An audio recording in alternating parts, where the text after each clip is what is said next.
Kagigising lang ni Cedric nang ipatawag siya ng kanyang lola sa katulong. Lumabas siya ng kwarto pagkatapos maghilamos at magsipilyo. "Apo, halika rito, dali." Eksaheradong tawag sa kanya ng kanyang lola Sabrina. Bumaba naman siya sa salas kung nasaan ang ginang.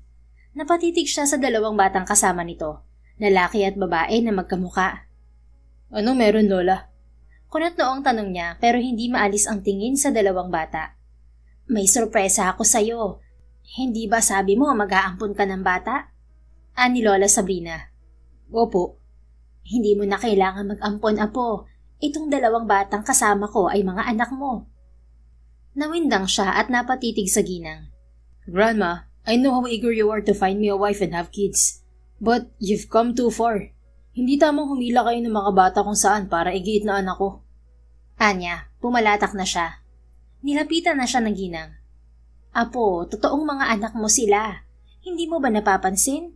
Hawig mo sila noong bata ka." Muli niyang tiningnan ang dalawang bata na nagbubulungan. Malinaw sa pandinig niya ang tanong ng batang babae sa kapatid nito. "Hindi ba siya yung nasa picture ni Mama? Siya raw ang tatay natin eh." Dinig niyang sabi ng batang babae. "How old are they, la?" Tanong niya sa ginang. 8 years old na sila. Katunayan ay kasama namin ang nanay nila kaso nahihiyang pumasok. Tura ng ginang. Matiim siyang tumitig sa kanyang lola. "I want to see their mother, lola." Inutusan naman ng matanda ang kawaksi at pinatawag ang ina ng mga bata. Maya-maya ay bumalik ang katulong, kasunod ang isang babae na otomatikong pumukaw sa kirot na natutulog sa puso ni Cedric. "Hera?" Sambit niya kasabay ng pag-igting ng kanyang panga. Nilapitan ng mga bata ang babae. "Mama, hindi po ba siya yung lalaki sa picture na sabi mo itatay namin?" Tanong ng batang babae sa ina nito. Tumango lang si Hera. Tuluyang lumapit ang mga ito sa kanya. "What's the meaning of this, Hera?" May gigil na tanong ni Cedric sa babae. Bahagyang napayuko si Hera. "Nagkita kami ni Lola Sabrina sa mall. Pinilit niya akong sumama rito." Anito, sinipat naman niya ang kanyang lola. "Apo, hindi ko alam ang buong pangyayari noon kasi nagbakasyon ako sa Australia. Kinausap ko si Hera at inamin niya na anak niyo ang kambal. Naisip ko na magandang pagkakataon to para sa inyong dalawa. Narito na si Hera, baka pwedeng mabigyan mo siya ng chance. Total ay may mga anak na kayo." Ani Lola Sabrina. Lalo lamang nagngit-ngit ang kanyang ngipin sa gigil. Hindi niya akalaing naroon pa rin ang kanyang galit sa babaeng tangi niyang minahal. Ngunit ito rin ang nagwasak sa kanyang puso. "Bigyan ng chance? Do you even know why I hated Hera, Lola?" Naghihimagsik niyang saad sa ginang. "Bakit nga ba? Hindi mo sinabi sa akin ang dahilan kung bakit kayo naghiwalay." Dinuro niya si Hera. "Iniwan ako niya sa Erin 9 years ago, La. Hindi siya dumating sa araw ng kasal namin. Naglaho siya at walang paramdam. Ngayon babalik siya. Para sa ano?"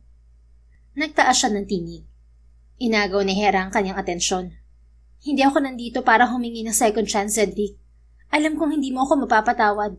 Pinagbigyan ko lang ang mga anak ko na makita kanila ng personal." Anito, uminit na lalo ang bumbunan niya. "So you admit that you betrayed me, at mukhang dala mo pa rin ang guilt. I don't get you, Hera. You returned with kids, and I won't deny them because I could feel that they are my blood and flesh. Pero bakit? Bakit pati sila ipinagkait mo sa akin? Ano bang kasalanan ko sa'yo, ha?" Nanggagalaitin niyang usig dito, ngunit hindi niya napigil ang paglaya ng kanyang mga luha. Napahagulgol na rin si Hera. "Wala kang kasalanan, Cedric. Ako yung may problema.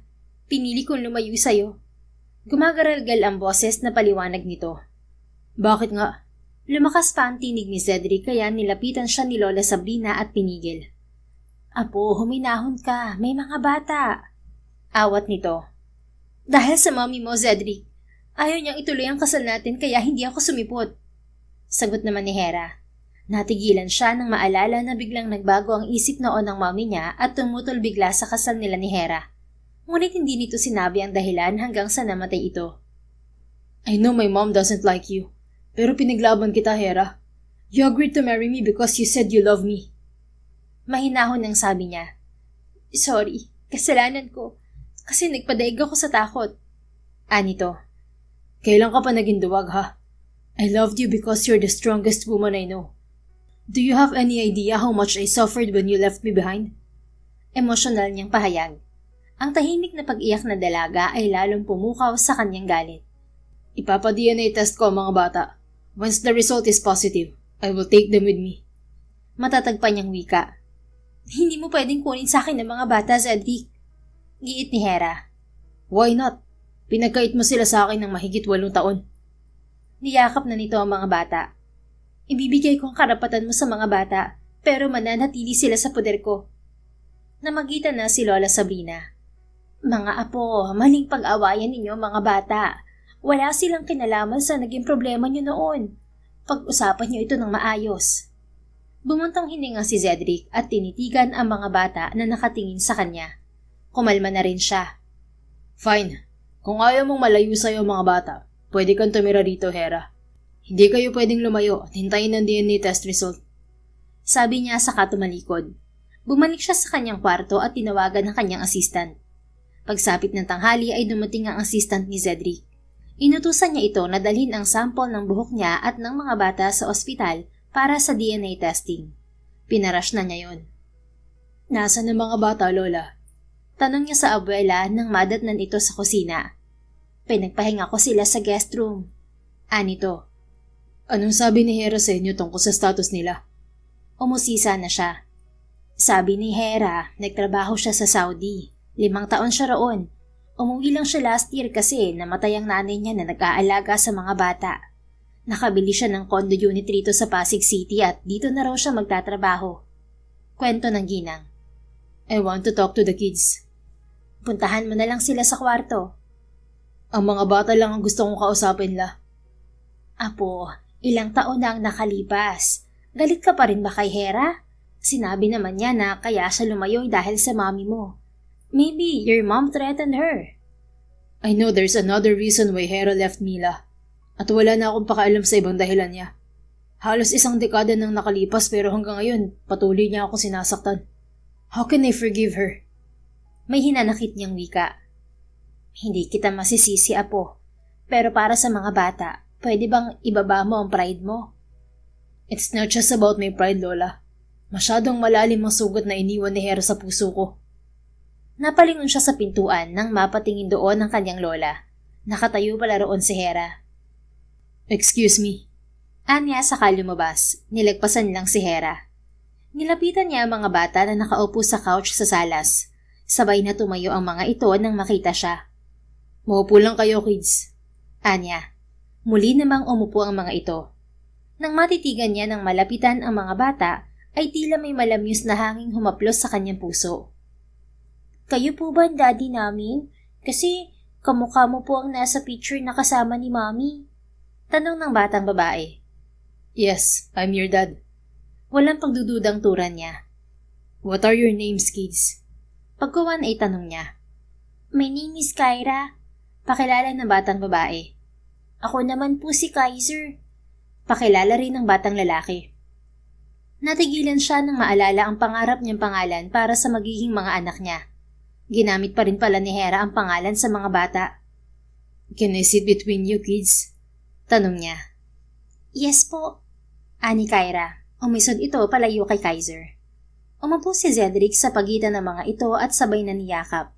Hindi niya napigil ang kanyang emosyon at napaluha.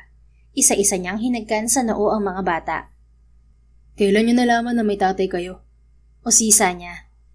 Nung namatay po si Lola, sagot ni Kyra. Bakit? Hindi mo sinabi ng mama niyo tungkol sa akin? Sinabi niya po pero ayaw po ni Lola na makilala ka namin. Pinakita lang ni Mama ang picture mo at sinabi ang name. Cedric daw po ang pangalan niyo. Ani Kyra. Bakit ayaw ng lola niyo na makilala niyo ako? Kasi magagalit daw po kayo. Sagot naman ni Kaiser. Napagtanto ni Cedric na hindi lang pala ang mami niya ang against sa relasyon nila ni Hera noon. Daddy, dito na po ba kami titira kasama si Mama? Maya-maya ay tanong ni Kyra. Madaldal ito. Kabaliktaran naman ang ugali ni Kaiser na tahimik. Yes, dito kayo titira. Pero baka hindi papayag ang mama niyo. Anya. Papayag yun kasi promise niya sa amin na kapag nakilala namin kayo, makakasama na namin kayo. What if kayo lang ang titira rito sa bahay at hindi kasama ang mama niyo? Sabay na tumitig sa kanya ang mga bata. Ayaw niyo po ba sa mama namin, Daddy? Usig ni Kyra. Oo nga po. Bakit kayo nagalit kay mama kanina? Tanong din ni Kaiser. Napabuga siya ng hangin. Magulo ang sitwasyon namin ng mama niyo, mga anak. Hindi niyo kami maiintindihan. Huwag niyo na munang isipin ang tungkol sa amin. Ang mahalaga, magkasama na tayo.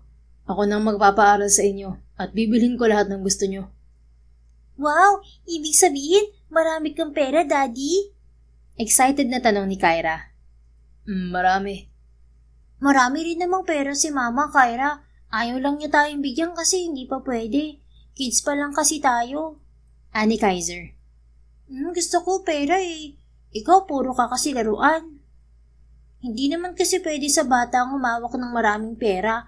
Kasi baka kung ano-ano ang bilhin natin, hindi naman tama. Ayaw lang ni Mama na maging materialistic tayo. Binibigyan naman niya tayo ng reward kapag mataas ang grades natin Ewan ko sa'yo. Nagmaldita na si Kyra. Inirapan nito ang kapatid. Napangiti si Cedric. Humanga sa mindset ni Kaiser. Manang-mana ito kay Hera na masinop sa pera. Huwag na kayong magtalo. Tama ang mama nyo. Hindi pa kayo pwedeng humawak ng pera. Lalo na kung malaking halaga. Anya. Gusto ko rin po maging kagaya ni Mommy, Daddy. Yung nagtatrabaho sa bangko ng pera. Marami raw siyang hinahawakang pera Ani Kyra. Naalala niya bigla, graduate nga pala ng accountancy si Hera at nagtrabaho minsan sa bangko ng pamilya niya. Sa bangko pa rin ba nagtatrabaho mama niyo? O sisa niya. Opo, pero sa ibang country. Tura ni Kyra. Pansin niya na malaki na ang pinagbago ni Hera physically, lalo itong nag-mature. Kung sa bagay, 30 anyos na ito at matanda lang siya ng 2 taon dito. Mga anak, nagugutom na ba kayo? Tanong ni Hera sa mga bata. Palapit na ito sa kanila. Opo, gutom na po ako, Mama. Mabilis na sagot ni Kyra. Napatayo na. Ikaw, Kaiser. Ani Hera. Nagugutom, pero ayaw ko pong kumain, Mama. Matamlay na tura nito. Ayan ka na naman, kaya pumapayat ka kasi kahit gutom ka ayaw mong kumain. Hindi pwedeng laging ganyan, anak. Inakbayan ni Cedric si Kaiser. Bakit ayaw mong kumain, anak? O sisa niya. Kasi po, minsan sa tuwing kakain ako, naaalala ko si Mama na iniiwan kami. Gusto ko kasi wag na siyang umalis at kasama namin siya ni Kyra palagi. Hindi naman naaalis ang mama mo. Baka joke lang po niya na hindi siya aalis pero kapag tulog na kami, magigising kami na wala na siya. Makakausap na lang namin siya sa cellphone at nandoon na siya sa malayo. Puno ng hinampong kwento ng bata. Nahuli na kaagad niya ang ugali ni Kaiser. Katulad niya ito na matampuhin at itinatago ang saloobin sa malamig na pagkatao. Don't worry, son. Simula ngayon, hindi nalalayo ang mama mo. Sasamahan ka na niya sa lahat ng oras na kakain ka at matutulog. At pati ako makakasama mo na rin. Alo niya sa bata. Tumango naman ito at ngumiti. Wow, sige po, kakain na po ako ng marami para hindi na ako lalaitin ng mga kaklase ko. Good. And don't mind the bullies, okay? Sumbong mo sa akin kapag nilait ka ulit nila. Lalong lumapad ang ngiti ng bata. So, tayo na. Kakain na tayo.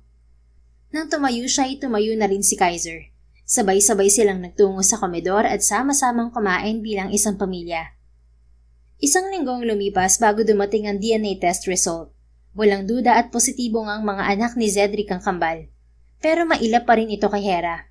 Bagay na nagpasikip sa kanyang dibdib. Anong plano mo, Hera? Mananatili ka ba rito sa bahay ni Cedric kasama ng mga bata? Tanong ni Lola Sabrina nang kasalo niya ito sa almusal. Umalis ang mga bata kasama si Cedric at namasyal sa mall. Hindi ko po alam, Lola.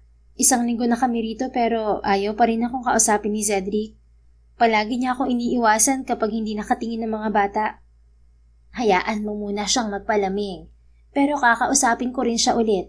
Hindi pwedeng ganito kayo. Naintindihan ko po, pero hindi ko naman masisisi si Cedric. Valid ang galit niya at deserve kong tratuhin niya ng ganito. Hera, huwag kang magsalita ng ganyan. Hindi mo naman sinadyang iwan si Cedric noon. Once kumalma na ang galit niya, mag-usap kayo ng maayos. Naniniwala ako na mahal ka pa rin ng apo ko. Paano niyo po nasabi yan? Kita niyo naman kung gaano kagalit sa akin si Cedric. Halos lamunin niya ako ng buo. Hindi ka kasi niya nakalimutan. Ilang babae nang pinakilala ko sa kanya pero wala siyang interes. Iginiit niya na hindi na siya mag-aasawa at mag-aampo na lang ng bata. Mabuti nga't nakita kita at mga bata kaya hindi natuloy ang pag-aampo ng isang yun. Kamusta na po pala si Cedric nitong nagdaang mga taon, Lola? Nagbago na kasi siya ng lahat ng contact details niya kaya wala akong chance na makausap siya. Kahit Facebook wala siya.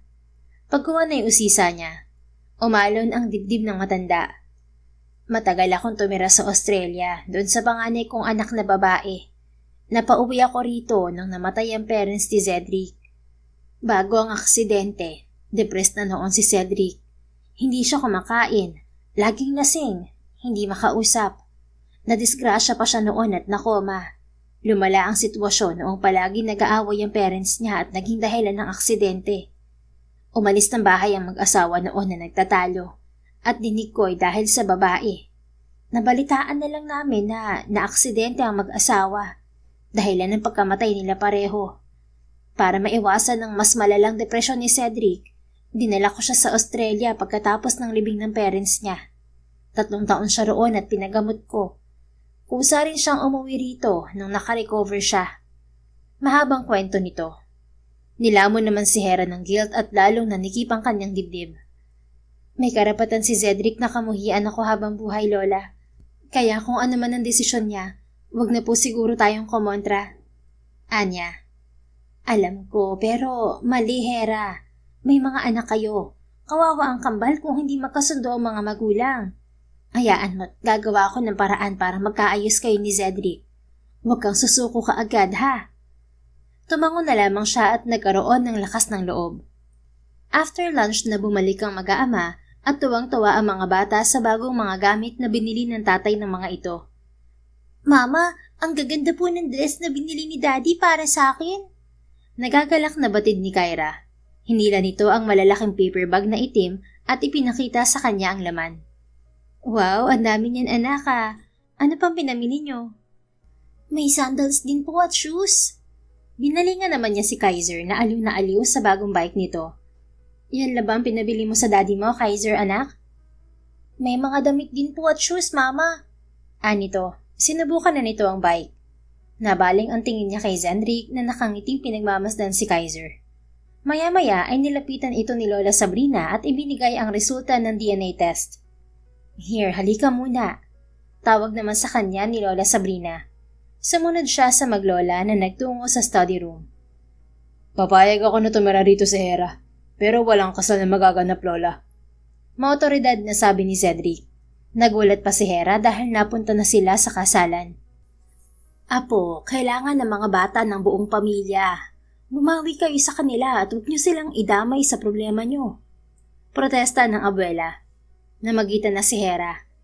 Ayos lang po, Lola. Okay lang sa akin na tumira rito, basta makasama ko ang mga bata. Hindi ako papayag. Maawa naman kayo sa mga bata. Matagal mo silang iniwan, Hera. At si Cedric ay ngayon lang nakasama ang kambal. Hindi maiiwang walang magulang ang mga anak ko kung hindi sila itinago sa akin ni Hera, Lola. Gigil na depensa ni Cedric. Oo na, kasalanan ko na. Kahit wag mo na akong pakasalan, Cedric. Ang mga anak ko na lang ang tanggapin mo. Masaya na ako ron. Sabi niya. Hinapon na si Lola Sabrina at hindi matanggap ang desisyon nila. Huminahon kayo mga apo. Pwede bang huwag niyong pairalin ng galit at pride? Huwag kayong maging makasarili at unahin ninyo ang kinabukasan ng inyong mga anak. Nabaling ang atensyon ni Cedric sa matanda at biglang kumalma ang galit. Inalalayan nito paupo sa couch ang lola. Okay, para sa mga bata, pakakasalan ko po si Hera. Maya-maya ay sabi nito. Hinarap din siya nito. Para sa mga bata, Hera. May diing wika nito. Wari may tumulos na punyal sa puso ni Hera nang masilayan ng himagsik sa mga mata ni Cedric. Hindi siya nagpatinag. Naintindihan ko. Para sa mga bata, handa akong tiisin ang lahat ng pasakit. Sabi niya sabay bira ng talikod. Pinagbigyan ni Cedric ang hiling ng kanyang lola na pakasalan si Hera. Pero sa West lang. Pagkatapos ng kasal ay busy na ulit siya sa trabaho pero isinasama niya ang kambal sa opisina. Daddy, bakit po hindi pumupunta rito si Mama? Tanong ni Kyra. Nakaupo ito sa katabi niyang silya at naglalaro sa tablet. Si Kaiser naman ay nanonood ng movie sa laptop. Nakaupo sa couch. Busy ang mama mo, anak. Tinutulungan niya ang Lola Sabrina niya sa jewelry store niya sa mall. Sabi ni mama magtatrabaho na po ulit siya sa bangko. Saang bangko? Napatitig siya sa bata. Hindi na niya matapos-tapos ang tinitipa niya sa laptop. Ewan po, basta sa bangko. Naiinip daw kasi siya sa bahay tapos hindi mo raw siya kinakausap. Malungkot siya kasi mag-isa rin siya sa kwarto at nakahiwalay kami ni Kaiser. Ayaw mo kasi isama si mama sa kwarto mo eh. Maya-maya ay may pumasok na babaeng HR staff. Sir, gusto niyo raw pong makita ang CV ng newly hired accountants? Sabi ng babae. Yes, please. Narito na po ang records nila. Inabot nito sa kanya ang 5 folder na itim. Thanks. Ibabalik ko to once na-check ko na. Sino palang nag-hire sa mga to? Ang CEO po. Okay, you may leave. Umalis din ang babae. Isa-isa niyang tinignan ang CV ng bagong hire na accountant na maa-assign doon sa main office. Nagulat siya nang makita ang huling CV. Kay Hera kasi ito at hindi dala ang apelyido niya. What's wrong, Daddy? Bakit para ka pong nakakita ng mumu? Natatawang tanong ni Kyra. Sinipat niya ang bata at tipid siyang umiti. Wala anak, may binabasa lang ako. Kinabukasan ay iniwanan ni Cedric sa bahay ang mga bata. Dumaan siya sa accounting office at una niyang nasipat si Hera. Good morning, Chairman. Bati ng staff na nakapansin sa kanya. Good morning. Malamig niyang bati. Diretso ang tingin kay Hera na abala sa pagsasalansa ng mga papeles sa ibabaw ng lamesa nito. Malapit na siya rito, ngunit bigla siyang huminto nang naunang lumapit sa kanyang asawa si Elmer, ang CEO. How's your first day of work here, Hera? Tanong ng lalaki sa kanyang asawa. Todong ngiti naman si Hera. Okay naman po, sir. Gusto ko ang ambience ng workplace ko. Tura nito. Anong sir? Para namang wala tayong pinagsamahan yan. Lumapad ang ngiti ni Hera. I'm just being professional, sir. Nasorpresa si Cedric. Nasa-sense na kaagad niya na may something sa CEO at kay Hera. Lumalalim na ang usapan ng dalawa kaya tuluyan na siyang lumapit. How's the investment bank status, Elmer? Walang gatol niyang tanong sa CEO. Nagulat pa si Elmer, maging si Hera. Sabay na lumingon ang mga ito sa kanya. Good morning, sir. Bati ng lalaki. Good morning po, Chairman. Bati rin ni Hera, malapad pa ang ngiti. Saglit niyang tinitigan ng kanyang asawa bago binalingan si Elmer. I need your update, Elmer. Magre-report po ako mamaya sa office niyo pagkatapos ng meeting, sir. Hindi dito ang meeting room. Why are you here? Tumabang ang ngiti ng lalaki. Napadaan lang po ako rito. Papunta na po ako sa meeting room. Go ahead. Mayumang ko na po kayo. Sinulipan pa nito si Hera. See you later, Hera. Paalam nito sa kanyang asawa. Lumipat naman siya sa gawing kaliwa ni Hera. Nakatayo pa rin ito at inaayos ang papeles. Anong ginagawa mo rito? Pabulong niyang tanong sa asawa. Nag-apply ako rito. Kailangan ko kasi ng trabaho para may dagdag allowance sa mga bata. Naibenta ko kasi ang private resort na nabili ko sa Laguna nung nagkasakit si Mama. Yung bahay naman, pinauupahan ko na. Anito. Ako na bahala sa gastusin ng mga bata. Ang kailangan mo lang gawin ay alagaan sila. Pero hindi pwedeng tambay lang ako sa bahay. May pangangailangan din ako. Kahit naman may trabaho ako ay naaasikaso ko pa rin ng kambal. Kasama ang allowance mo sa card na binigay ko para sa mga bata. Monthly ako naguhulog ng 50,000 sa account na yun. You don't need to work here. Hindi naman kita maaabala. Trabaho lang ang pakay ko rito. Huwag kang mag-alala. Walang makakaalam na asawa mo ako. Kapag pupunta ang mga bata rito, magtatago ako. Hindi naman nila alam na dito ako nagtatrabaho. Umigting ang panga ni Cedric sa gigil.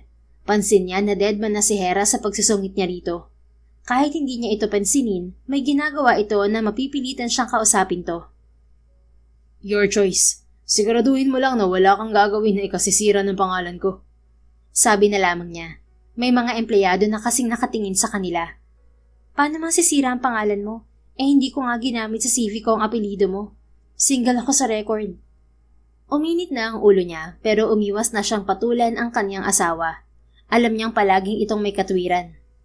Do your job and don't cheat. Anya sa kalumisan. Napapangiti naman si Hera habang sinusundan ng tingin ang papaalis niyang asawa.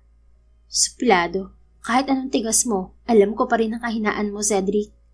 Anya saka umupo. Pero maya-maya ay nabuhay ang kirot sa kanyang puso.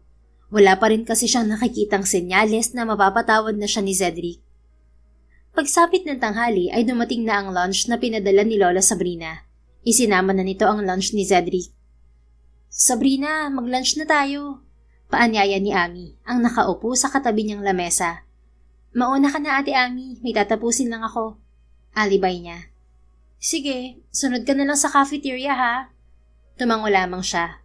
Nang wala ng ibang empleyado sa station nila ay nagtungo siya sa opisina ng chairman dala ang lunch. Ngunit nadat na niya roon si Elmer, kausap si Cedric. Ang dami mong na-hire na accountants ngayon at puro former OFW. Dinig niyang sabi ni Cedric. Karamihan kasi sa kanila ay nakatrabaho ko na sa Saudi, sir. Ani Elmer. Pati ba yung kausap mong babae kanina sa workstation ng accountants, kilala mo? Opo, si Hera Valenzuela po yun. Nakasama ko sa bangko na pinagtrabahuhan ko dati sa Saudi.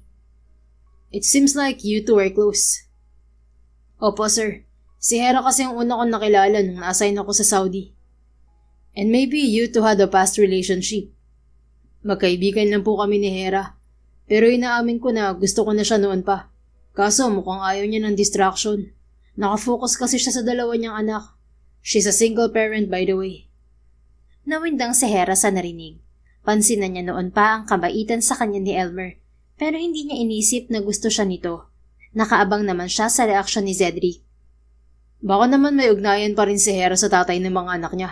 Kaya ayaw nung tumanggap ng ibang lalaki. Maya-maya ay sabi ni Cedric. Sabi niya matagal na silang hiwalay ng ex niya at hindi na siya umaasang magkakabalikan pa sila. Sabi naman ni Elmer. Sinabi niya yun? O baka naman kasi siya ang may kasalanan kaya guilty. Kumibit-balikat lang si Elmer. Nang paalisin ni Cedric si Elmer ay nagtago si Hera sa likod ng estante malapit sa pintuan. Hinintay niyang makaalis ang lalaki bago lumabas at dumapit sa kanyang asawa. Cedric, nagpadala pala ng lunch si Lola Sabrina. Sabi niya sabay lapag ng lunchbox sa lamesa ng kanyang asawa. Sinipat lang siya nito at tuloy ang pagbabasa ng papeles. Just leave it there. Anito sa malamig na tinig. Hindi niya ito pinansin. Siya nga pala, enrollment na ng mga bata next month. May napili ka na bang school para sa kanila? Dapat kasi dun sila mag-e-enroll sa Pasig Elementary School. Pero dahil lumipat kami rito, baka may alam kang mas malapit na school. Pinaupahan ko yung condo unit ko kaya mapapalayo ang mga bata kung dun sila mag-e-enroll sa unang school na napili ko. Anya. May napili na akong school at private. Malapit lang sa bahay. Cold na Anito. Yung school na mahal ang tuition fee? What's the matter? Balita ko umaabot ng 500,000 ng annual tuition fee sa school na yun. Ako naman ang magbabayad. Gusto kong magkaroon ng safe at organized school environment ang mga anak ko. Since nagtatrabaho ka na, mag-hire ako ng babysitter ng mga bata na magbabantay sa kanila sa school. Nagkwento sa akin si Kaiser. Palagi siyang nabubuli kaya naisip kong mag-hire na rin ng bodyguards nila. Ang dami mo namang gustong gawin sa mga bata. Baka masakal naman sila niyan. Pinukol siya nito ng mahayap na titig. I'm not like you, who left your kids behind, Hera. May paninisi nitong sabi. Kaya lang naman ako lumayo kasi hindi nasasapat ang kinikita ko rito sa Pilipinas noon. Kambal ang mga anak natin kaya doble expenses. Palagi pang nagkakasakit si Kaiser noon kaya pabalik-balik sa ospital. Depensa niya. Hindi ka sana nahirapan kung noon pa lang pinakilala mo na sa akin ng mga bata. You're selfish, Hera. Gigil nitong asik. Napabuntong hininga siya nang biglang nanikip ang kanyang dibdib. I admit, naging makasarili ako pero... Tama na. I'm not interested in your stupid reasons. Just leave. Singhal nito na pumutol sa kanyang pagsasalita. Tumalikod na lamang siya at lumisan. Sa halip na masaktan, ay lalo lamang siyang naengganyong kulitin si Cedric. Lalambot ka rin, mahal ko. Dumadabog niyang usal habang papasok ng elevator. Biyernes ng umaga ay ginising si Cedric ng ingay ng kambal. Hindi natulog ang mga ito sa kwarto niya at mas gusto sa nanay ng mga ito. Napalabas siya ng bahay. Daddy, let's swim! Yaya ni Kyra. Nagtatampisaw ito sa binili niyang portable swimming pool. Malalim kasi sa swimming pool niya. Lumapit siya sa mga bata. Ang aga niyo namang naligo, kids. Kasi po maagang nagising si Kyra at nagyayang maligo. Turan naman ni Kaiser, nakahubad pa ang mga ito. Maya-maya ay dumating si Hera, may dalang tray ng pagkain. Mga anak, mag-breakfast muna tayo. Anito, inilapag nito sa bilog na lamesa ang pagkain. Mama, maligo ka rin po ah. Ani Kyra nang makalapit sa ina. Mamaya na, kain na muna tayo. Si daddy po. Nilingon siya ni Hera. Ikukuha ka muna ng food ng daddy nyo, maupo na kayo. Umalis din ito at pumasok ng bahay. Sinamahan naman niya sa lamesa ang kambal. Napangiti siya dahil nagdasal muna ang mga ito. Maya-maya ay bumalik si Hera, may dalang pagkain at inumin. Kain na tayo, mahal. Yaya nito sa kanya. Natigilan siya at napatitig sa kanyang asawa. Hindi niya alam kung sinadya nito o nadulas lang na sinambit ang endearment nila noon. Uy, mahal ni mami si daddy. Tudyo naman ni Kyra. Tila nagulat pa si Hera. Kyra, kain na. Sita nito sa anak. Lumipat ang bata sa tabi ni Kaiser kaya sa tabi niya umupo si Hera. Inasikaso naman ito ang pagkain niya. At sa pagkakataong yun ay hindi na niya maintindihan ng kanyang emosyon. Nagtatalo ang galit at galak sa kanyang puso. Kumain na lamang siya.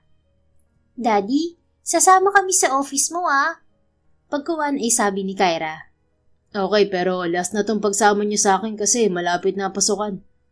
Sige po, hindi naman po kami mangungulit ni Kaiser eh. Tumango siya. Naunang natapos kumain ng mga bata at bumalik sa paliligo.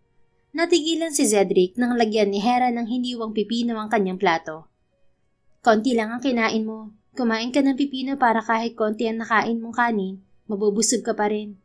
Manang-mana sa'yo si Kaiser, mahinang kumain. Sabi nito. You don't need to do that, Hera. Masungit niyang sita rito. Why not? Ikaw ang nagsabi na maganda sa katawan ng pagkain ng pipino. Sa'yo ko nga nalaman na prutas ang pipino eh. Dahil sa sinasabi nito ay biglang bumalik sa kanyang isip ang masasayang alaala na nabuo nila ni Hera noon. Susubuan sana siya nito ng isang hiwan ng pipino, pero pinigal niya ang kamay nito.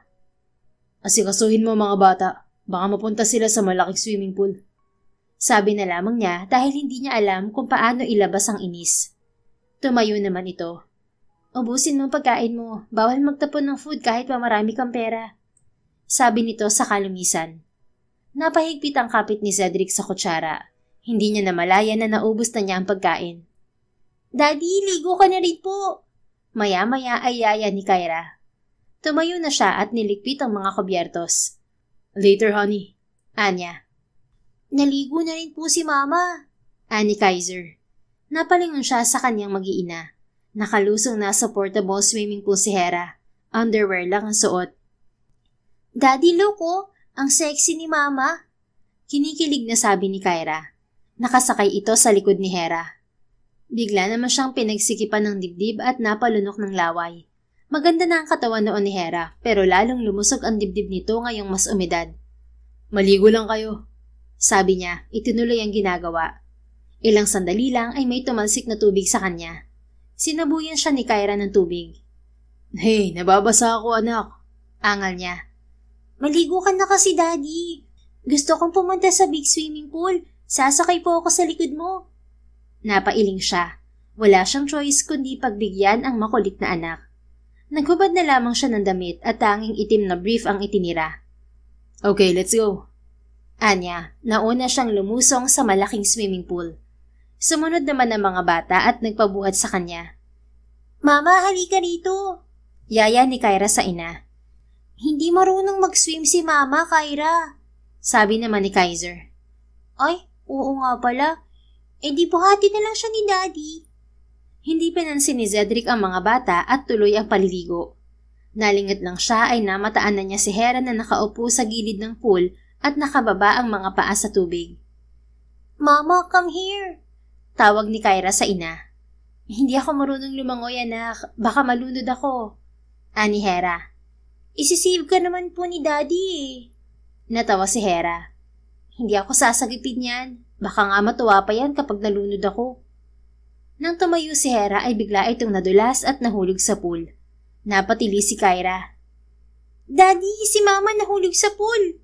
Sigaw nito. Inisip ni Cedric na niloloko lang sila ni Hera at baka natuto na itong lumangoy. Ngunit nang hirap na itong umangat ay inahon niya sa tubig ang mga bata at nilapitan si Hera.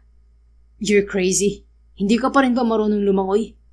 Gigil niyang singhal sa kanyang asawa nang maiangat ito mula sa pagkakalubog. Napaubo ito at napayakap sa kanya. Alam mong may phobia ako sa malalim na tubig. Then why are you here? Gusto ko lang naman magtampisaw. Naiinggit ako sa mga bata na nakapunta sa malalim na tubig. Ang kulit mo talaga. Umahon ka na. Ihahatid na sana niya ito sa hagdanan, ngunit humigpit ang yakap nito sa kanya. Paranas ulit na mayakap ka kahit saglit, Cedric. Bulong nito. Sa halip na itulak ito ay tila kinabig siya ng kanyang puso upang huwag lumayo. Nagtagpo ang tibok ng kanilang mga puso na nasa iisang direksyon. Hera, let go of me. Mahinang wika niya. No, kapag pinakawalan kita, hindi na sigurado kung magtatagpo ulit tayo. Matagal kong pinangarap to, ang makasama ka ulit. At bakit hindi ka nagpakita ng ilang taon? I waited for you to return and explain why you left me in vain. What happened before is complicated, at hindi sapat ang paliwanag lang. Pero kung bibigyan mo ko ng chance, There's no chance for now, Hera. Let me heal first. But there's a chance, right? Tumitig ito sa kanyang mga mata na luhaan. He took a deep breath. Over the past few years, I considered giving you another chance. But now I'm unsure how to trust you again. Lalo nang nalaman ko na tinaguan mo ko ng mga anak. You left a wound in my heart as you left behind. And now, you have returned to dig the wound even deeper. And don't expect I could easily give you another chance. Emosyonal niyang pahayag. Bahagyang napayuko si Hera. Naiintindihan ko, pero gagawin ko lahat para magkaroon ulit ng chance sa puso mo, Cedric. Bago mo makamit ang chance na gusto mo, kailangan mo munang hilumin ang sugat na iniwan mo sa puso ko. Unti-unting lumuluwag ang yakap nito sa kanya. Sige, kung yan ang gusto mo, magsisikap akong gamutin ang sugat mo. Anito, kusa na itong umakyat sa hagdanan at umalis. Naunang pumasok sa trabaho si Hera at nagpahatid siya sa driver ni Cedric. Ang aga mo, Hera. Yan ang gusto ng CEO. Sabi ni Ami nang datnan siya na nakaupo na sa harap ng kanyang lamesa. Marami kasi akong hindi natapos na trabaho kahapon, ate. Anya. I see. Ang sipag mo talaga. Hindi nakakapagtaka kung bakit nagustuhan ka ng CEO. Anong nagustuhan? Nakatrabaho ka lang sa Saudi noon si Sir Elmer at walang espesyal sa amin. Asus, sobrang generous naman niyang katrabaho. May pabigay pa ng snacks sa'yo. Napangiti siya. Ilang beses na kasing nagbigay ng merienda sa kanya si Elmer. Isang oras pa ang lumipas ay dumagsa na ang mga empleyado at umingay. Nadadaanan din kasi ng ibang empleyado ang workstation nila. Hera, tingnan mo. Kasama na naman ni Chairman ang anak niyang kambal.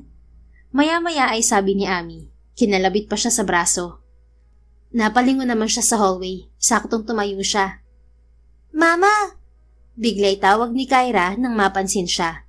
Todo yuko pa siya at umupo pero hinila pa nga ni Kyra sa kamay si Cedric at gustong ilapit sa kanya. Your mom is not here, honey. Sabi ni Cedric. Nakita ko lang po si mama kanina eh. Di ba si mama yun, Kaiser? Pilit ng bata. Talagang tumakbo ito patungo sa pwesto niya. Kahit nakayuko siya ay nakilala pa rin siya nito. Inalog nito ang kanyang balikat. Mama, dito ka pala po nag-work sa office ni Daddy? Sabi nito, pilit inaangat ang kanyang muka. Hera, hoy, kinakausap ka ng bata. Sita naman sa kanya ni Ami. Pati si Kaiser ay lumapit na sa kanya. Sinipat niya si Cedric at sumenyas na kunin nito ang mga bata. Talagang pinanood lang sila nito. Mama, what's wrong with you? Bakit ayaw mo kung kausapin? May hinampunang sabi ni Kyra. Napilitan siyang titigan to. Anak, busy si mama. Bulong niya rito. Nagkagulo na sa station nila. Anak mo sila, Hera? Tanong ng katrabaho niya na nasa likuran. Hindi na niya alam ang isasagot at inirapan si Cedric na nakatayo lang. Kyra, naghihintay ng daddy niyo. Baka mapagalitan ako. Anya sa bata. Ang weird mo po. Bakit ka ganyan, mama? Nakasimangot na saad ni Kyra. May work kasi si mama, Kyra. Ang kulit mo rin eh. Sita ni Kaiser sa kapatid. Lumapit na sa kanila si Cedric. Kids, let's go to my office. Sabi lang nito. Narito si Mama, Daddy. I want to stay here. Pilit ni Kyra. Tumayo na siya at nagkunwari pa ring hindi related sa mga bata. Sorry sir, na-miss ata ng mga bata ang nanay nila. Sabi niya. Tumalim ang titig sa kanya ni Cedric. Stop acting, Hera. Listado ka na nga. Sabi nito. Napakagatlabi siya at nilingon ng mga katrabaho na nawiwindang. Nangako ako na walang makakaalam na asawa mo ko. Pabulong niyang sabi sa asawa. Ikaw lang ang nagdesisyon yan. At huwag mo akong idamay sa kalokohan mo. May tatanggi mo na asawa mo ko, pero hindi ang mga bata. Ano? Ako pa ngayon ang tumatanggi na asawa kita? Hindi ba ikaw tong binabaliwala ako? Kasal nga tayo, pero kung ituring mo ako ay parang ibang tao. Nagtaas na siya ng tinig. You know the deal, right? At hindi mo kailangang ipangalandakan kung ano meron sa kasal natin. It should be discussed in private. In private? Ni hindi mo nga ako kinakausap ng maayos sa tuwing nasa bahay tayo o kung tayong dalawa lang. Puro ka pananumbat at naudlot ang pagsasalita niya nang takpan ni Cedric ng palad ang kanyang bibig. Pagkuwan ay hinawakan siya nito sa kanang braso at isinama sa paglalakad. Let's go, kids. Yaya nito sa mga bata na kaagad namang sumunod sa kanila. Pagpasok ng elevator ay saka lang siya pinakawalan ni Cedric. Are you okay now, Hera? Tanong nito. Hinarap niya ito. Hindi na kita maintindihan, Cedric. Ayaw mong tanggapin na asawa mo ko, pero hinayaan mong malaman ng lahat na kasal tayo. Alam mong malaki ang chance na makita ako ng mga bata sa trabaho pero hinayaan mo lang sila. Okay lang naman sa akin na ganoong setup eh. Pero wag mo namang paglaruan ng damdamin ko. Mag-a-assume ako na okay tayo. Tapos bigla ka na namang manlalamig na parang hindi mo ako kilala. Ano ba talaga? Pumalatak na siya. Ilugar mo ang emosyon mo, Hera. We're in front of our kids. Saway nito. I know, pero diretsahin mo nga ako. Ayaw mo na ba talaga sa akin? Usig niya habang napapaluha. Tinitigan siya nito sa mga mata at sa halip na magsalita ay bigla siyang niyakap. Napatingin siya sa mga bata na nakatitig sa kanila. If you want to build a happy family for our kids, don't show them our imperfections. Huwag mong ipakita sa kanila na hindi okay ang parents nila, na nasa broken family stage pa sila. Pagkuwan ay bulong nito. Pero ikaw ang ayaw ng buong pamilya, Cedric. Narito na ako at handa akong tanggapin ang parusa mo. Pero wag ganito. Matagal ko na itong gustong gawin, ang makasama ng mga bata ang tatay nila. Pero natatakot ako. Natatakot ako na baka itaboy mo lang kami. Tama na. Ayusin mo ang sarili mo at bumalik ka na sa trabaho. Talk to those employees who were shocked by our revelation. I will allow you to announce that you're my wife.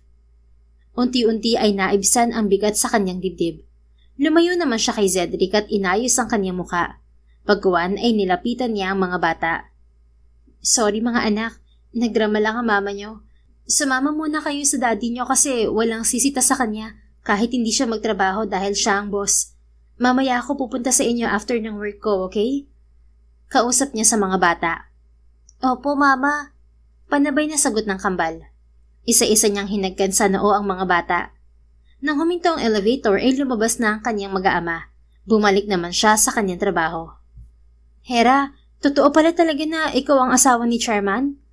Manghang saad ni Ami nang makaupo siya sa harap ng kanyang lamesa. Oo, pasensya na kung nag-disguise ako. Anya. Bakit ka ba nag-disguise? Ang alam naman namin ay walang asawa ang Chairman. Akala nga namin ang punyang kambal, pero kamukha niya at may nagsabi na anak talaga niya ang mga bata. Pero bakit parang hindi kayo okay ni Chairman? Matagal kasi kaming naghiwalay ni Cedric at inilihim ko ang mga anak namin. Bunyag niya. Talaga? Kaya pala parang galit sa'yo si Chairman? Paano pala kayo nagkakilala? Magkababata ang nanay ko at ang daddy ni Cedric. Nagkakilala kami sa Laguna, sa alumni party ng school ni na Mama nung high school. Isinama ako ni Mama at ipinakilala sa daddy ni Cedric. Kasama rin siya noon. After noon, nag-offer ng trabaho ang daddy ni Cedric kay Mama. Naging manager si Mama ng local branch ng bangko ni na Cedric sa Laguna at kagagraduate ko lang noon ng college. Nagtrabaho rin ako sa bangko nila. Simula noon, napapadalas na si Cedric sa Laguna at mas nagkakilala kami. Niligawan niya ako at sinagot ko siya. Naging kami ng 3 taon. Kwento niya. Bakit kayo naghiwalay? Bahagyang nanikip ang kanyang dibdib. Ako ang lumayo kay Cedric. Mahabang kwento at komplikado. Ibig sabihin, buntis ka na pala nung naghiwalay kayo ni Sir Cedric? Oo, nung ikakasal na kami, saka ko nalaman na buntis ako. Pero maraming nangyari at hindi natuloy ang kasal namin at nawalan na kami ng chance na magkita ulit. Grabe, ang bigat naman ng sitwasyon nyo. Mabuti pinakasalan ka pa ni Chairman. Oo, pero dahil lang sa mga anak namin at sa lola niya, napilitan lang siyang pakasalan ako. Ay, ganon? Meaning, hindi pa rin kayo okay? O sa bagay, simula na nagtrabaho ako rito, talagang suplado si Sir. Nilamon naman si Hera ng guilt. Alam niya na siya ang dahilan ko bakit nagbago si Cedric. Ang dating malambing na binata ay naging malamig pa sa yelo. Kasalanan ko naman kung bakit nagbago si Cedric. Anya. Girl, kung ano man ang kasalanan mo kay Chairman, naniniwala ako na hindi nun basta pinatay ang pagmamahal niya sa'yo. Kaunting hilot pa baka lalambot din ulit ang asawa mo. Napangiti siya. Hindi naman ako sumusuko, Ate Ami. Ramdam ko na mahal pa rin ako ni Cedric. Talagang gusto lang siguro niya akong gantihan dahil nasaktan ko siya noon. Ganyan ang confidence. Go, Hera! Tinapik pa siya nito sa kanang balikat. Maiba ako. Ano palang tinapos ni Chairman? Sabi ng iba mahina sa business si Sir kaya nag-hire na lang ng CEO. Dati kasi yung kapatid ng mami niya presidente at CEO, pero nag-migrate na yun sa US. Pagkawaan ay tanong nito. Graduate ng medisina si Cedric. Wow, meaning doktor siya? Noong kami pa, kagagraduate lang niya sa medical school. Pero hindi pa siya tumuloy sa residency, pumasa lang siya sa exam. I see. Balita ko sabay raw namatay ang parents ni Chairman dahil sa aksidente. Tumango lang siya at hindi na nagkomento. Nagsimula na silang magtrabaho. Pagsapit ng tanghali ay pinuntahan ni Hera ang kanyang mga anak sa opisina ni Cedric. Nadatnan niyang kumakain na ang mag-aama. Mama, kanina ka pa po namin hinihintay. Nagpabili na ng food si Daddy. Ani Kyra. May baon akong food mga anak. Anya, dala na ang kanyang lunchbox. Upo ka sa tabi ni Daddy, Mama. Sabi naman ni Kaiser, katabi nito sa upuan si Kyra. Bakit dito kayo kumakain sa table ng daddy nyo for work niya to? Sabi ni Daddy, pwede po kami rito kumain kasi malaki ang table. Para raw kasya tayong 4. Ani Kyra. Sinipat niya si Cedric na tahimik na kumakain. Pagkuhan ay umupo siya sa katabi nitong Celia. Ang dami niyong ulam maubos niyo ba yan? Tanong niya sa mga bata. Uubusin daw po natin to, sabi ni Daddy. Kasama ka naman dito, Mama. Tura ni Kyra. Marami na rin po akong food, Mama. Sabi kasi ni Daddy, dapat mas marami akong makaing gulay at meat para magkaroon ako ng muscles at lalakas ang katawan ko. Wika ni Kaiser. Tama naman ang Daddy nyo. Kain lang kayo mga anak. Binuksan na niya ang kanyang lunchbox. Nagulat siya nang ilapit sa kanya ni Cedric ang isang plato. Use that plate para makakain ko ng maayos. Sabi nito. Salamat. Konti lang naman ang baon ko kasi may snack pa sa hapon. Anya, isinalin niya sa plato ang laman ng lunchbox. Snack na bigay ni Elmer? Usig nito. Natitigilang tinitigan niya ang asawa. Paano mo nalaman? I checked the CCTV footage in your workstation and I noticed Elmer visited you during break time, giving you some snacks. Ganun lang talaga si Elmer mapagbigay. Sa'yo lang siya ganun. Ano naman? Inirapan niya ang asawa. Pinukol lang siya nito ng mahayap na tingin at hindi na kumibo.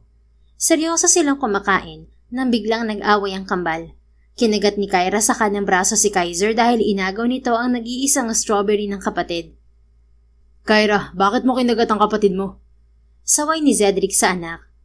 Kasi Daddy, kinuha ni Kaiser ang strawberry ko. Meron naman po siya. Naubos na. Sumbong ng batang babae. Bumalahaw na ng iyak si Kaiser at lumapit kay Hera. Mama, nasugat po yung kinagat ni Kyra. Sumbong nito. Tiningnan naman niya ang sugat sa braso ni Kaiser.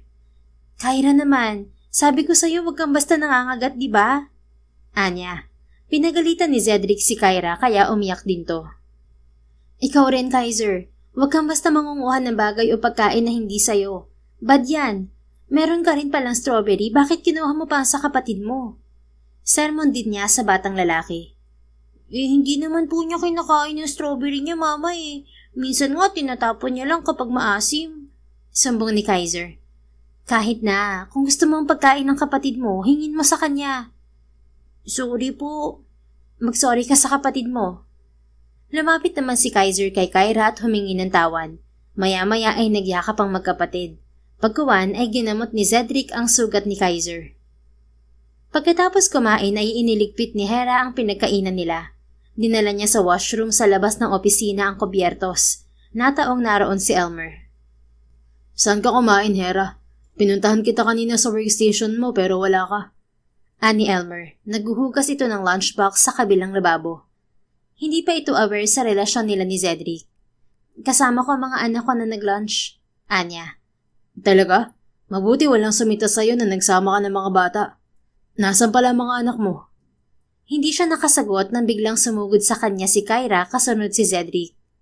Mama, huhugasan ko raw tong tumbler ko ng tubig, sabi ni Daddy. Ani Kyra, itinaas ang hawak nitong tumbler. Napatitig si Elmer kay Kyra, nagigimbal. Siyang anak mo, Hera? Bulalas nito. Oo, ang isa sa kambal ko, si Kyra. Turan niya.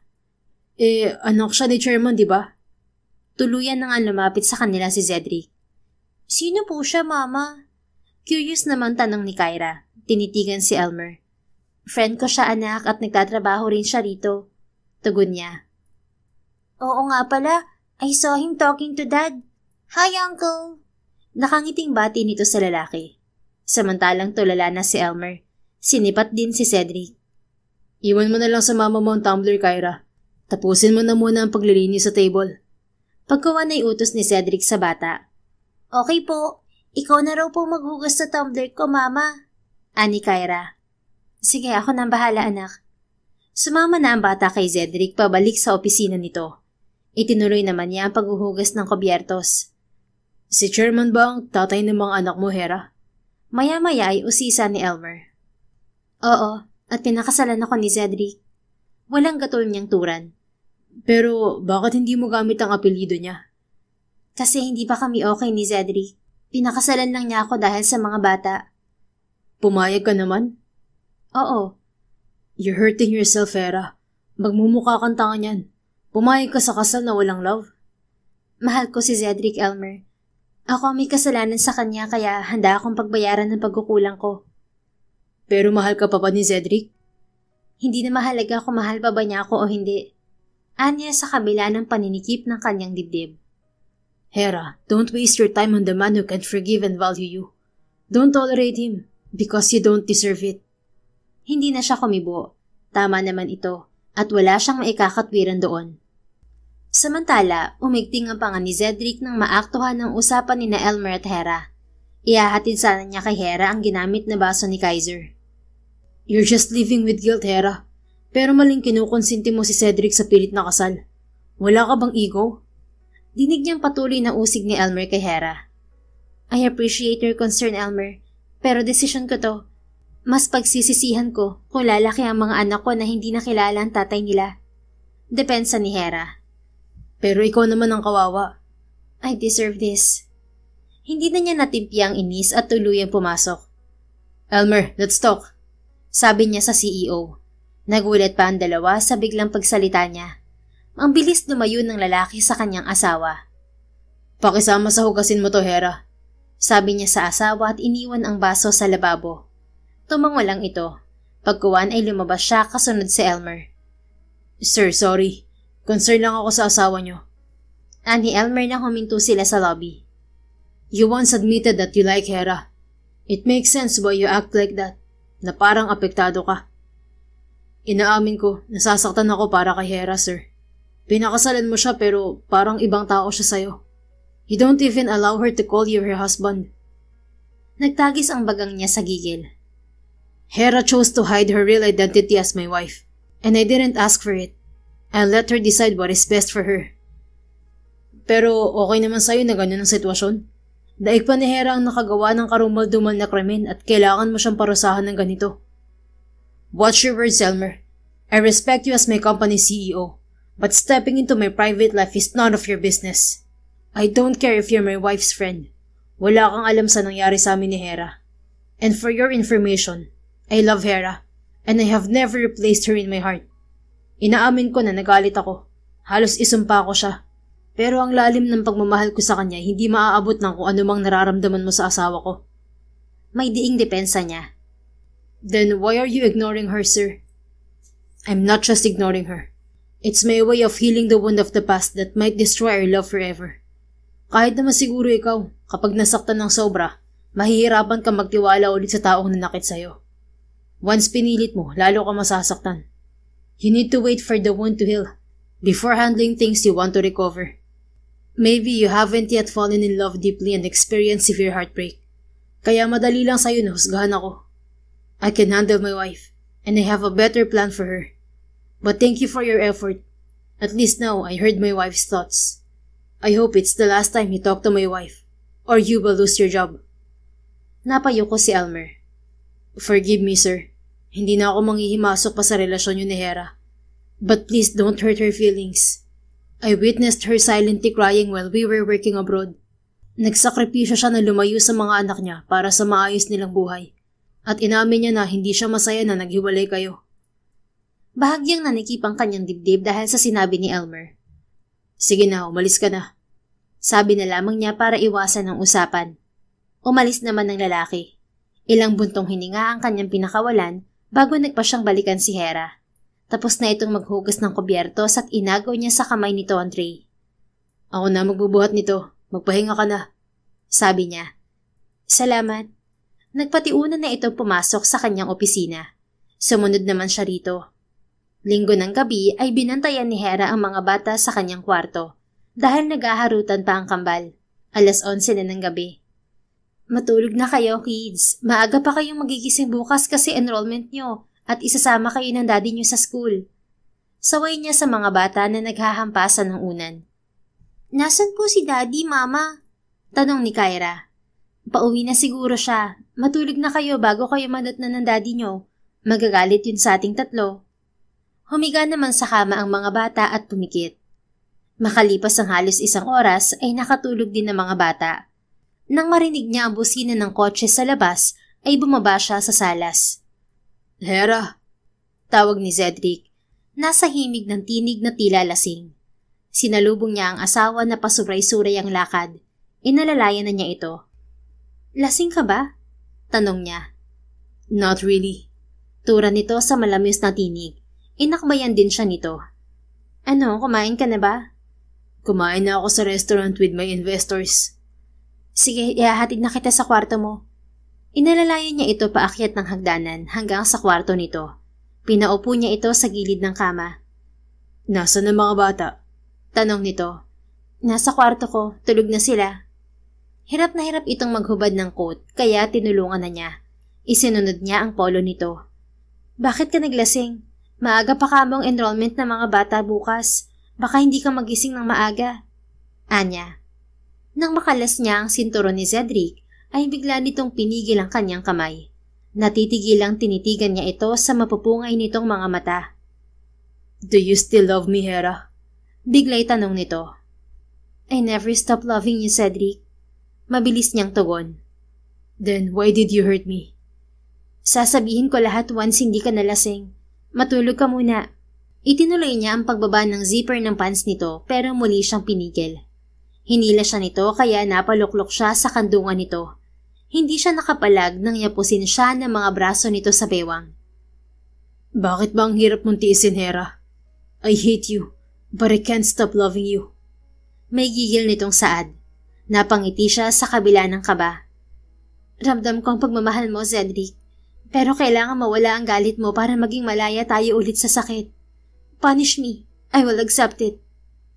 I want to punish you, but I can't afford to see you in pain. Nasasaktan din ako, Hera. Sa tuwing binabaliwala kita, bumabalik sa akin ang sakit. Maybe because our hearts are still holding on to each other. Gagawin ko ang lahat mapatawad mo lang ako, Cedric. Gusto mo talagang patawarin kita? Oo. Kiss me, Hera. Iparamdam mo sa akin na akin ka pa rin at mahal mo pa rin ako. Natawa siya. Naalala ko, nagkunwari kang lasing noon kaya may nangyari sa atin sa bahay. Kamuntik pa tayong mahuli ni Mama. Mahina rin itong tumawa. I miss those days. Pero gusto kong madama ulit ang init ng katawan mo, Hera. Please, let me touch you. Namamaos nitong hiling. Walang abog naman niya itong siniil ng halik sa mga labi. Ang bilis nitong tumugon at dagding naglakbay ang mga kamay sa kanyang katawan. Dahil sa agresibo nitong kilos ay nauwi sila sa maalab na pagdiniig. Nagising si Hera kinabukasan na kulong pa rin ang yakap ni Cedric. Nagulantang siya nang biglang bumukas ang pinto at pumasok ang kanilang mga anak. Mama, Daddy, nandito pala po kayo? Ani Kyra, yakap ang una nitong Barbie. Nagising na si Cedric pero hindi pa sila makabangon dahil pareho silang hubad sa ilalim ng kumot. Bakit pumasok na kayo mga anak? Maghintay kayo sa labas, sabi niya sa mga bata. Naka-open po ang door, Mama. Ani Kaiser. Kahit pa naka-open, dapat kakatok pa rin kayo ha. Don't forget that next time, okay? Sige na, bumaba na kayo at humingi ng breakfast kay Manang Ellie. Sige po. Pagkatapos ng breakfast, maliligo na po kami sa pool ha. Ani Kyra. Oo na, sige na, labas na. Tumakbo naman palabas ang dalawang bata. Bumangon na siya at nagmadaling nagbihis.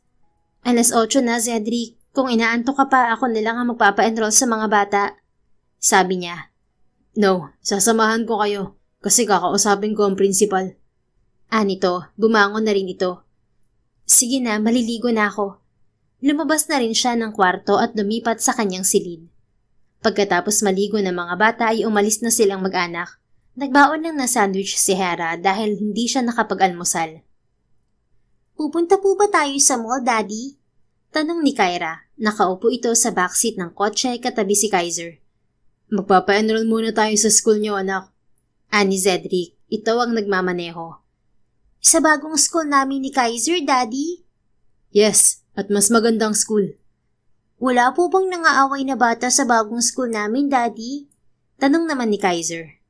Wala, at titiyakin ko na walang aaway sa inyo. Wala nang aaway sa atin kasi may daddy at mama na tayo, Kaiser. Ani Kyra.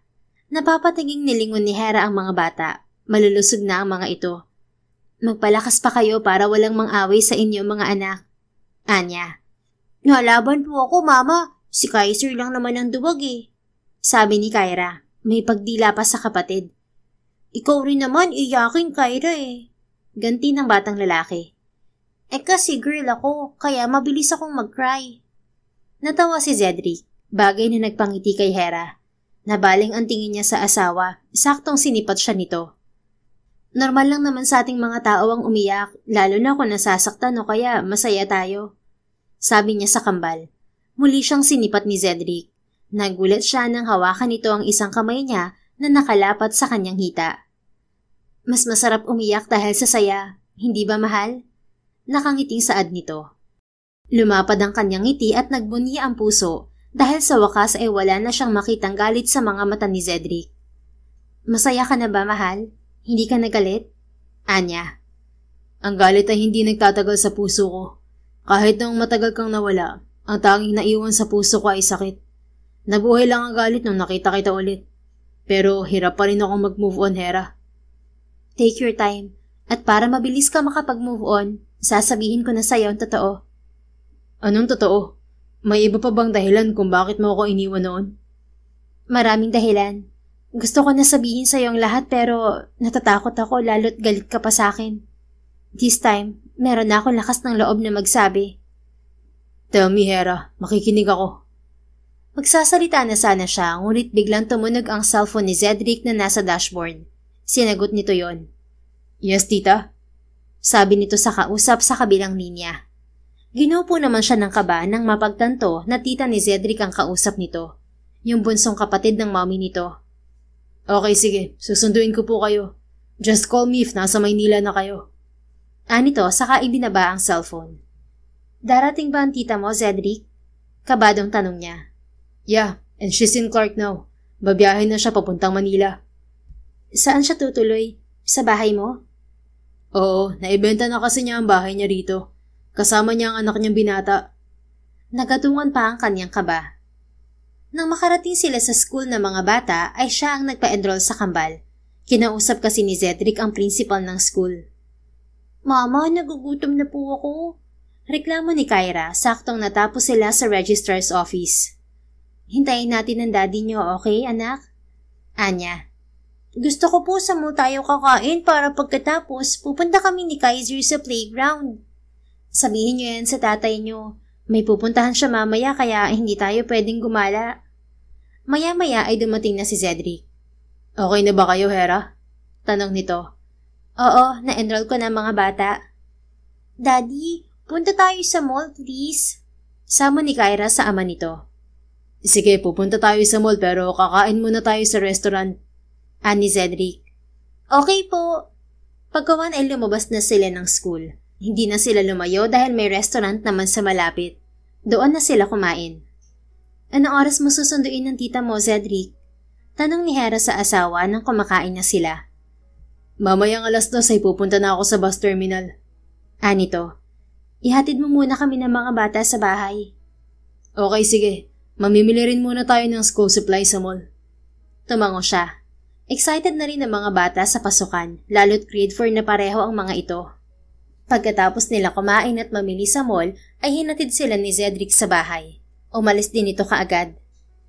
Saan pupunta si Cedric, Hera? Tanong ni Lola Sabrina. Susunduin raw po ang tita niya sa bus terminal, Lola. Si Lucy? Yung bunsong kapatid ng mami niya? Opo, magbabakasyon po ata rito si Tita Lucy.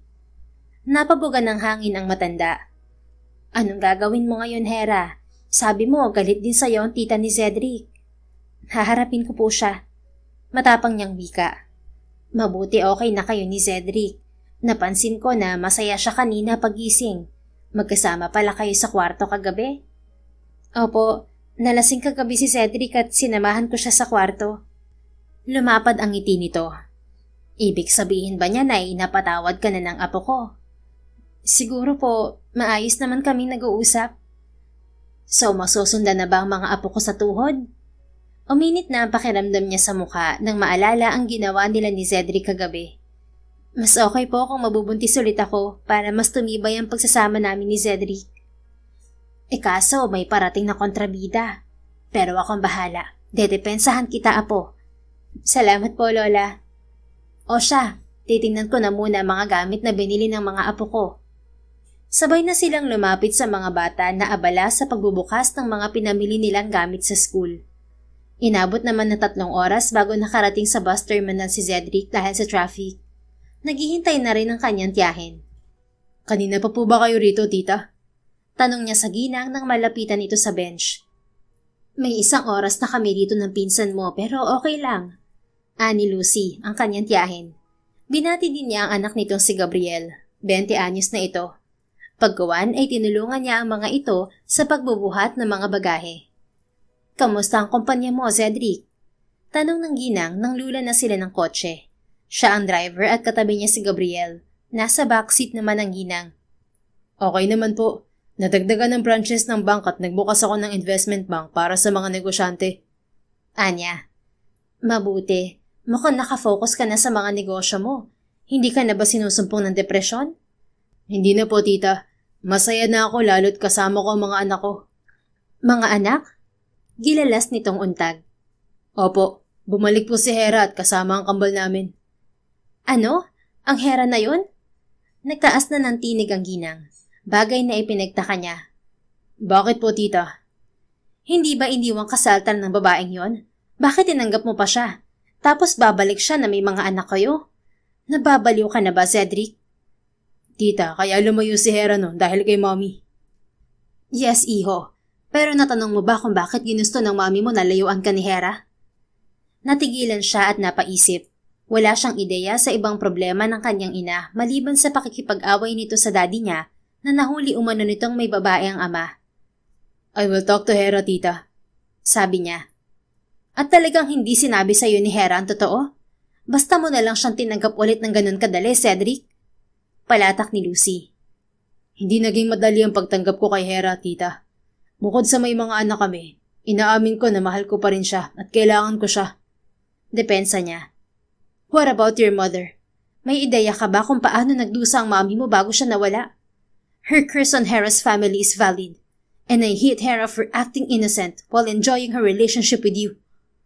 Naguguluhan na siya. Just tell me the truth, tita. Irritable nang sabi niya. Okay, the truth is, Hera's mother is your late father's mistress. Bunyag nito. Napaapak siya bigla sa preno at ginupo ng hindi mawaring emosyon. Are you serious, tita? Hindi makapaniwalang untag niya. Oo, at kaya ako naiinis ngayon ay dahil tinanggap mo ulit ang konsentidor na anak ng kabit ng tatay mo. At bakit pa namatay ang parents mo? Dahil sa aksidente. Nagtatalo kasi sila pag alis pa lang ng bahay noon. At ayon sa teorya ng mga pulis, maaaring nag-away ulit sila habang nasa kotse, na siyang naging sanhi ng aksidente nila. Nangatalang kalam na ni Cedric dahil sa hindi matansyang emosyon. Pero hindi niya matanggap na kinonsinti ni Hera ang maling gawain ng nanay nito. Kakausapin ko si Hera at aalamin na totoo, tita. I know her, and she can't tolerate her mother's wrongdoings. Sabi niya at muling nagmaneho. Pilit niyang pinipigil ang paglaya ng kanyang mga luha. Pagdating sa kanyang bahay ay kaagad niyang hinarap si Hera. Natagpuan niya ito sa study room at inaayos ang pinamili nilang office supplies. Hera, let's talk. Anya sa garalgal na tining. Hinarap naman siya nito. Nariyan na ba ang tita mo? Tanong nito. Yes, and she told me everything about our parents. May gigil niyang wika. Bumakas sa mukha nito ang pagkabalisa. Sasabihin ko rin sa iyo ang totoo, kaso ayaw mo kong kausapin ng maayos noon. Totoo bang naging kabit ni Daddy ang mama mo? We both knew that they were childhood friends, pero hindi pumasok sa isip ko na may secret affair sila. Oo, totoo. Pero late ko na lang din nalaman mula sa mami mo. Noong 3 araw bago ang kasal natin, kinausap ako ng mami mo. Gusto niyang ipakulong ang mama ko dahil nahuli niya sa akto ang daddy mo at si mama sa branch office ng bangko sa Laguna na naghahalikan. Binigyan niya ako ng kondisyon. Hindi niya itutuloy ang demanda pero kailangan kitang layuan. Na-depressed na noon si mama dahil ipapakalat ng mami mo ang video nila ng daddy mo. Hahayaan ko sana ang mami mo na ipakulong si mama dahil ayaw ko rin konsintihin si mama. Pero nung kinausap ko si mama, inamin niya na matagal na silang may relasyon ng daddy mo. High school pa lang sila. Nauna nagpakasal si mama kasi naka-arrange na ang daddy mo sa mami mo. At nasaktan siya noon. Nung namatay ang tatay ko, muling nagkita si na mama at daddy mo. Mahal pa rin nila ang isa't isa. Umiwas naman si mama pero ang daddy mo ang mapilit. Nakiusap ako na layuan na niya ang daddy mo. Mahabang kwento niya. Aware ako na hindi mahal ni daddy si mommy dahil arrange lang ang kasal nila for business. Pero mahal ni mommy si daddy. At bakit ka pumayag sa gusto ni mommy, Hera? May hinanakit niyang usig. Dahil pinilit ako ng mami mo. Kahit daw magpakasal tayo, hindi niya ako matatanggap. Itutuloy niya ang planong pagpapakulong kay mama at ang pagpapahiya. Naawa ko kay mama kasi nagkakasakit na siya dahil sa stress. At para matapos ang gulo, pumayag ako sa gusto ng mami mo. Pero nung nabalitaan ko na namatay ang parents mo, nagpa siya akong balikan ka. Buntis na ako nun. Kaso nung pumunta ako rito ay pinigil ako ng tita mo. Galit siya sa akin. Sinabi niya na ayaw mo raw ako makita. Aalis ka na raw papuntang Australia. Ilang beses akong bumalik dito at sa kumpanya niyo pero itinaboy ako ng tita mo. Alam niya na buntis ako noon. Maniwala ka, Cedric. Ilang beses kong sinubukang balikan ka pero maraming hadlang. Nawalan ng trabaho si mama. Kaya nung nanganak ako, after 2 years ay nag-abroad ako para suportahan ng mga anak natin. Lumuluhan ang kwento nito. Nanlulumong niyakap niya si Hera. Wala akong alam sa nangyari dahil ako mismo ay nilugmok ng depresyon, Hera. Ilang taon bago ako nakarecover. Lalo ako naghirap nung sabay na wala ang parents ko. Lumuluhang pahayag niya. Pumasok na rin ang tiyahin at lola niya, pero hindi niya hinayaang makialam ang mga ito. Hayaan niyo mag-usap kami ni Hera, please. I don't need your opinion here. Sabi niya nang akmang makikisawsaw ang kanyang tiya. Sorry, Cedric. Naawa lang ako sa'yo at sa mami mo kaya nagalit din ako kay Hera at sa nanay niya. Depensa ni Lucy. Hinarap niya ang ginang. Bakit pati si Hera, tita? She's innocent. Kilala ko siya at alam ko na hindi siya konsentidor na anak. She has nothing to do with her mother and my parents' issue. Hindi dapat kami nadamay eh. Yan kasi ang hirap sa inyo. Ang hilig niyo makialam sa issue ng ibang tao. Kami na nagmamahalan tuloy ang napuruhan sa pagkakamali ng mga magulang namin. It's my dad's fault. At aware ako noon pa na may problema na sila ng parents ko. Pero wala na sila. Hindi ba pwedeng hayaan niyo ako makasama ang pamilya ko at maging masaya kami? Naiipit pati mga bata na walang muwang eh. Nanggagalaiting palatak niya. Napaluha na rin si Lucy. I'm sorry. It's my fault that Hera didn't have a chance to see you again. Totoong nakiusap siya sa akin na makita ka, pero itinaboy ko siya kahit alam ko dinadala niya ang anak mo. Nasaktan din kasi ako sa nangyari sa mami mo. Naiintindihan ko po kayo. Pero anong kinalaman ni Hera ron? She just tried to fight for our relationship, but you made things worse. Hindi kayo nakatulong, tita. Ang daming nasayang na panahon sa amin, at hindi ko pa nakasama ng ilang taon ng kambal dahil sa ginawa niyo. Humagulgol na ang ginang. Tama na apo, huminahon kayo. Awat naman ni Lola Sabrina. Kumalma rin siya nang yakapin siya ni Hera. Kumalma ka, Cedric. Nangyari na ang lahat. Hindi na natin mababago. Let's move on. Alo nito sa kanya. Tuluyan ding humupa ang kanyang galit, lalo nang makitang masaya ang kanyang mga anak sa bagong school supplies ng mga ito. Napanatag din si Hera nang magkaintindihan silang lahat. Pinatawad din ni Cedric ang tita nito. Dahil tapos na rin naman ang lahat, hindi na nila yon maibabalik pa. I'm sorry, Hera. Nilamon na ako ng galit at sakit noon. Paulit-ulit na paghingi ni Cedric ng tawad. Magkatabi na sila sa kama ng kwarto nito. Nasa kwarto naman niya ang kambal. Kalimutan na natin ang hindi magandang nangyari noon, mahal. Inaasahan ko na ganitong kahihinatnan ng muli nating pagkikita. Pero umasa pa rin ako na maayos ang problema. Salamat ang nabigyan ako ng chance na depensahan ng sarili ko. Anya habang nakaunan sa matipunong dibdib ng kanyang asawa. I felt guilty to Hera. Masyado ako nakafocus sa relasyon natin noon at nawalan ako ng pakialam sa problema ng parents ko. Naging selfish ako. At kahit minsang tumutol si mami sa kasal natin, hindi ako nagpaawat. Nagtataka rin ako noon kung bakit again si mama sa relasyon natin. Maaaring matagal na silang lihim na may relasyon ng daddy mo. Pero inamin niya na ilang beses niyang pinigil ang daddy mo at iniwasan. Pero ang daddy mo ang makulit. Pilit kasing nagpakasal si daddy kay mami. At kaya ako nabuo dahil nilasing ni mami si daddy. Pagkatapos noon, hindi na ako nasundan at puro away na ang ginawa ng parents ko. Huwag na nating sisihin ng parents natin. Namayapan na sila. Ang gusto ko ngayon ay makabawi sa lahat ng pagkukulang ko sa'yo. Marami rin akong pagkukulang sa'yo, Hera. Let's build our family happy and free from manipulators. Tumingala siya sa gwapong mukha ng kanyang asawa. Pwede ko na bang ipagyabang na ako si Mrs. Ortega? Nakangiting saad niya. Dapat matagal mo nang ginagamit ang apelyido ko eh. Naliligawan ko tuloy ng ibang lalaki. Anito, natawa siya. Kasi natatakot akong baka magalit ka. Silly. Pinisil nito ang tungki ng kanyang ilong. Honestly, I missed you so much, mahal. I'm sorry sa lahat ng nagawa ko. Bulong nito. Nauunawaan kita. Namiss din kita ng sobra, mahal.